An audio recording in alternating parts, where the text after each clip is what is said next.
These trappings are near breaking.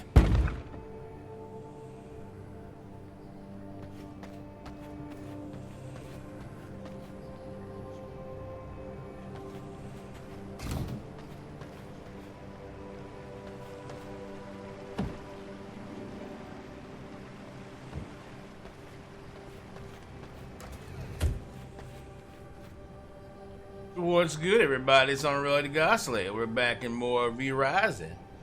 Today's going to be our next tutorial, and it's going to again deal with combat. I know you're probably wondering, dang, how many combat tutorials are you going to make? Well, I think this one might be one of the last ones, probably the last one.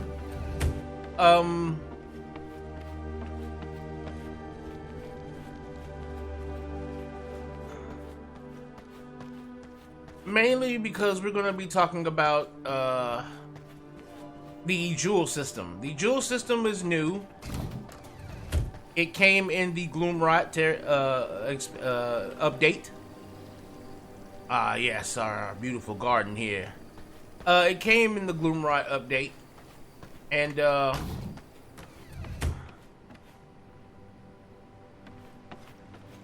I wanted to go over it because one, I wanted to kind of give my opinion on it, one, and then two, to kind of give you like a TLDR-ish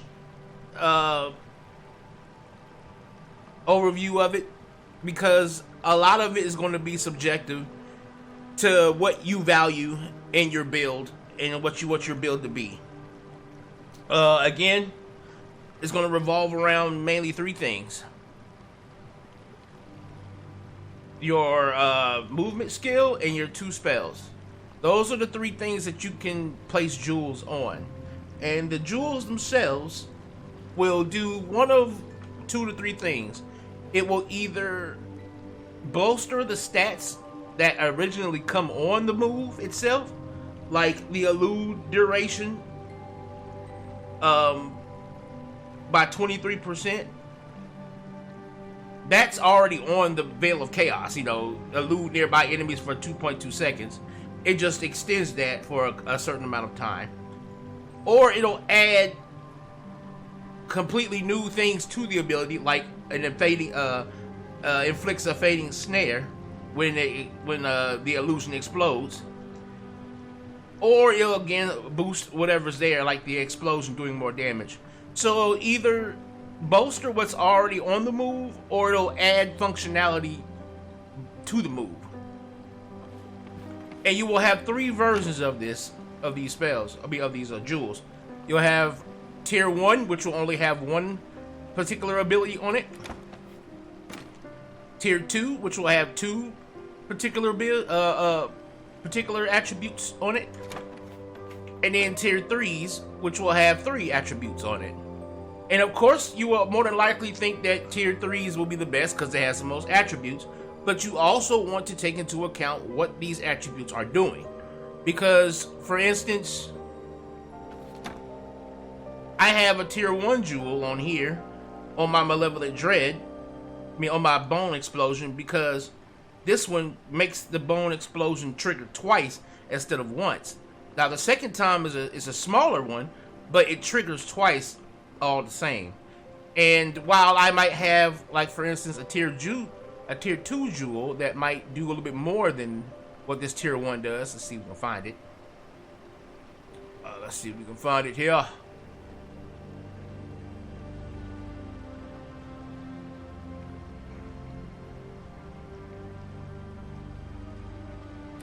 Wait, I might have put it over here.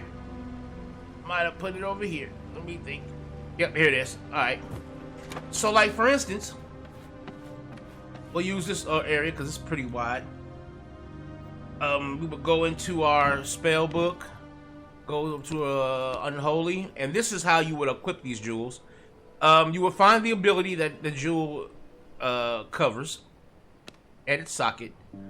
And let's say we want to go and put on the tier 2 jewel that gives me two things. Heals my skeletons and resets their lifetime, which is nice.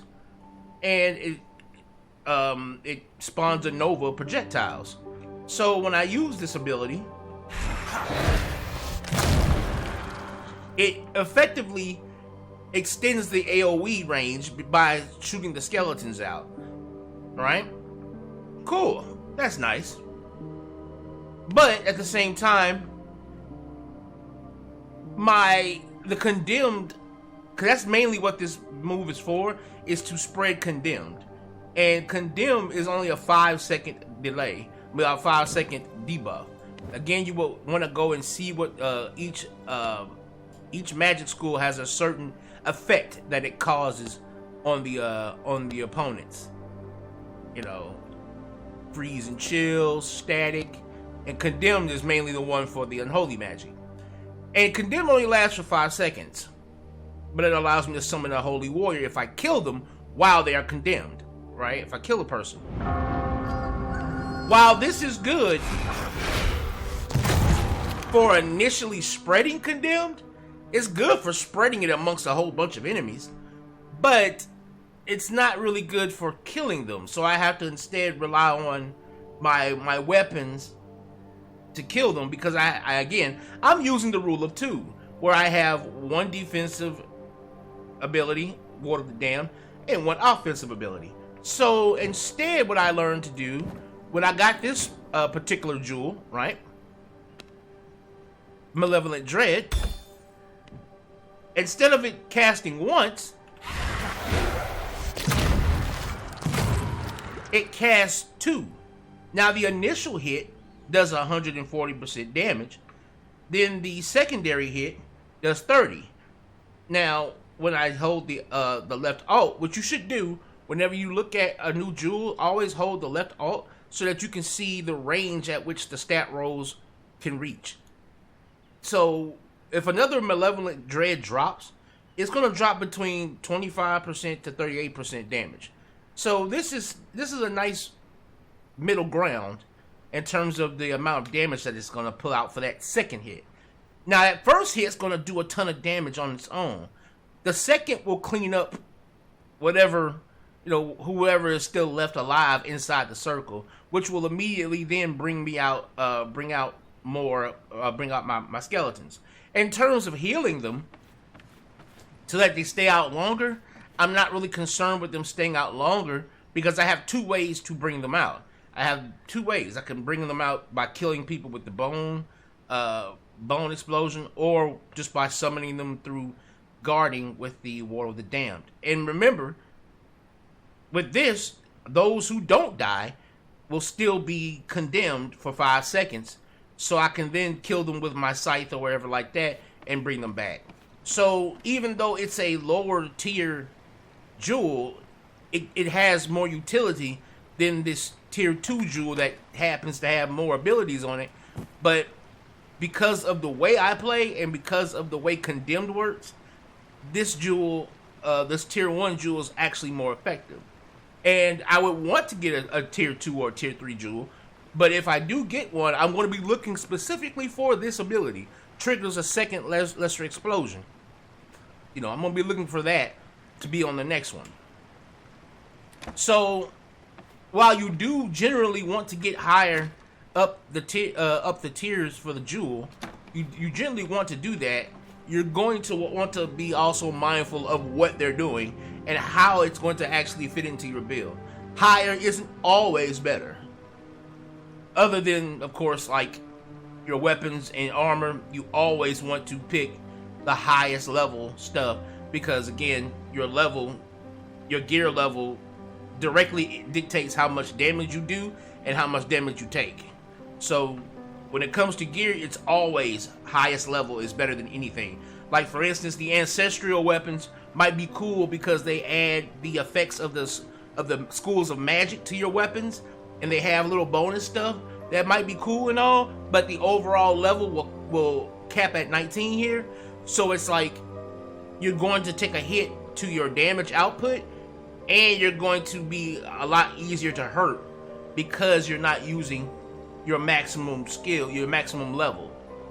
So again, unlike this, with the magic system or with the jewel system, you can kind of do that. You can kind of decide to get weaker jewels that better fit your playstyle over higher tier ones. while you can't do that with your armor and weapons. You can, but it's not. It's objectively worse to do that. All right. So, when it comes to jewels, if you notice, a lot of them are percentage based. Just about all of them are percentage based, and one of the things you're gonna probably have to think about is, do you want to play aggressive or do you want to play defensive? Because some of these abilities will literally change things. Like Snake, my friend, he likes to play with a lot of the ice abilities, and so he's got an ice ability like the little ice nova that you get from, I believe this Terra. It's the frost monster. It's it's from this guy, right here. Frostmaw. The Ice Nova ability is like an AoE version. It's like an ice version of Bone Explosion. And it just spreads chill. But he's got a jewel on it that when he does that, if I am in the radius of that explosion, if he or I am in the radius of that explosion, we'll get a shield as well.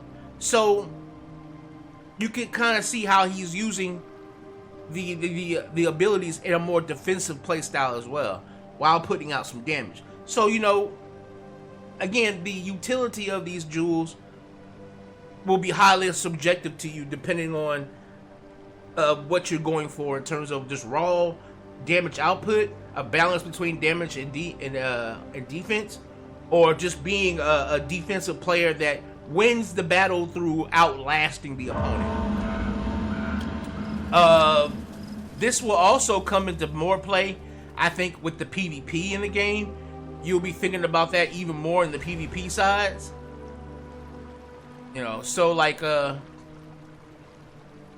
with PvP, you might be thinking about, you know, like for instance, I know the Chaos Volley is like considered the bread and butter of magic attacks, but with these new jewel system, you can make other abilities be just as lethal now, which is what I like. I like that it allows you to then take abilities that you wouldn't probably normally use and find uses for them that could be very niche, but at the same time could be very potent. So you could end up throwing off people's idea of what the meta should be or what the meta is, and you could bring something totally different to the table that will be lethal, not so much just because of the damage done, but because of the lack of knowledge around what you're doing. You know, because when you've got the jewel system being the way it is, where all of these things are randomized, you can end up creating builds where your opponent who's fighting you in PvP doesn't exactly understand what your build is going for or what it's doing, because it has no idea what your jewels are. You see what I'm saying? So they might see a move that they know because they played the game long enough. They know the basics of the move, but the move might do something extra that they're not prepared for, because again, the jewels are extending the utility of that ability. So always take into account that the jewel system is just as important as building a basic build or that you want to play around with. Like for me, I play Necromancer style, so my build will heavily revolve around being able to summon my minions and using them as both DPS and distractions. But it's how I can extend that in terms of like how quickly can I kill before Condemn wears off, you know, things like that. I had to think about things like that, you know, how quickly can I kill before the Condemn wears off so I can keep a steady amount of minions out. Scholar blood is like the blood that I love the most because of that, because of the fact that it allows me to have a better cooldown on my abilities. My abilities are super strong with high level Scholar blood. And because your minions are considered a part of your magic abilities, the minions themselves will hit harder because I have a higher level spell power. You know, because that's what, like, your minions and the dot damage of Ignite will be determined by your spell power. It will be determined by this number right here. So it's like for a person who's completely surrounded, 99% of my active playstyle is around these two abilities, and then I'm just subsidizing that with my weapons. Of course, Scholar will be the blood for me in that sense. Again, there's some melee builds, very niche. The melee builds in this game are very niche, close quarters, and I'll probably build me one to kind of show off for you guys in another video. But I did want to talk about a little bit of this. When it comes to you getting them, you'll start getting the lower level ones, I think in your 20s or 30s. When you hit the 20 to 30 gear score, you'll start getting these lower level ones. When you get to around the 30ish to like 30ish to 50ish, 60ish, you'll start getting the level 2 ones. And then once you start getting there, once you get to around the 60ish levels, you're gonna start getting the tier 3 ones to drop, but they're gonna be rare, because right now I'm at level 71, and we've only gotten 2 of them to actually drop, Now, once you get to a certain level, after you've killed some bosses and you've gotten the knowledge to make the jewel crafting table, you will then be able to start creating these jewels yourself. And of course, they will be named based on the actual moves that they change or that they boost. And you'll start off with being able to craft tier 2 jewels. You cannot craft the tier 1 ones. You'll be starting off to craft the tier 2, and then you have to beat a boss who will give you the knowledge to craft the tier 3 jewels. Of course, tier 2 jewels will take the regular jewels, the regular gems, and the tier 3 jewels will take the flawless gems. And again, you'll find the flawless gems, things of that nature. 99% of the time, you're going to probably find the flawless gems around areas like the Harpy Nest. In the Silverlight areas, you'll be wanting to farm the Harpy Nest. Or if you have the gem cutting table, when you get high enough to be able to make flawless gems, you can then make them. Right now, I just have the ability to make the regular ones out of my crude ones. So you'll be able to kind of have a nice little machine pumping out these kind. I would say save your level 1 ones, even when you're getting higher in level. Save your level 1 ones so that you can take them and deconstruct them in the little mimic mouth thing in the Devourer, so that you can get the jewels, the little crude jewels that come from these, which will then allow you to fuel your crude jewel necessities for making the regulars, which will then fuel you being able to make the flawless, so that you'll be able to then make your tier 3s a lot more often. So yeah, even though you're going to be running into a lot of tier 1s, again, make sure you keep a good look at them and see which ones are actually worth using. But then if you're not going to be able to use it, or if you got copies, for instance, this is basically a copy of that one, but with a different name. Craven Ornament and Sanguinated Embrace are literally the same thing for the same move. You see what I'm saying? They're the same thing for the same move. Both of these. So you could get rid of one of them. You see what I'm saying? Things like that. So just, again, be mindful of your play style. Because again, when it comes to these jewels, they don't just boost the stats of the move already. They also can add functionality. So you could end up having a build that, depending on how your jewels are set up, you may end up using it in a very different way than you were used to, because now the moves function different. So again, take that into account. It's actually, I really like it because it adds far more build crafting than what we had before. What we had before was really bad in terms of all you had was just your 2 weapon attacks, 2 spells, and your dodge, and that was it. And for a lot of the bosses in the game, it didn't feel like enough. It didn't feel like you had enough to feel like you were powerful in fighting these bosses and things of that nature. Even in certain situations when you just got outnumbered by normal enemies, you felt really limited to what you could do. And even though they have not upped the amount of attacks you can do, they at least up the functionality of your abilities. And that I have to commend them for. Thanks again, guys, for watching. This has been a small little Jewel tutorial. Nothing that I didn't want to go overly complicated into something like this, like calculating stats and things of that nature, because at the end of the day, you know how it goes. Higher numbers are usually better. But you will, as a rule of thumb, you will want to take percentages over flat numbers. If I have to end the video on anything, it will be you will want to take percentage-based growth over flat number growth. So, and that's what I like about a lot of these. A lot of these have percentage-based numbers in terms of the growth. They're not saying +2 or +3. They're saying +2%. Like, percent is a way better. Like, for instance, you see how it says absorbing an attack reduces cooldown by 0.6 seconds. If that said absorbing an attack reduces cooldown by 6%, the 6% would be better than just the actual 0.6 seconds. Generally speaking.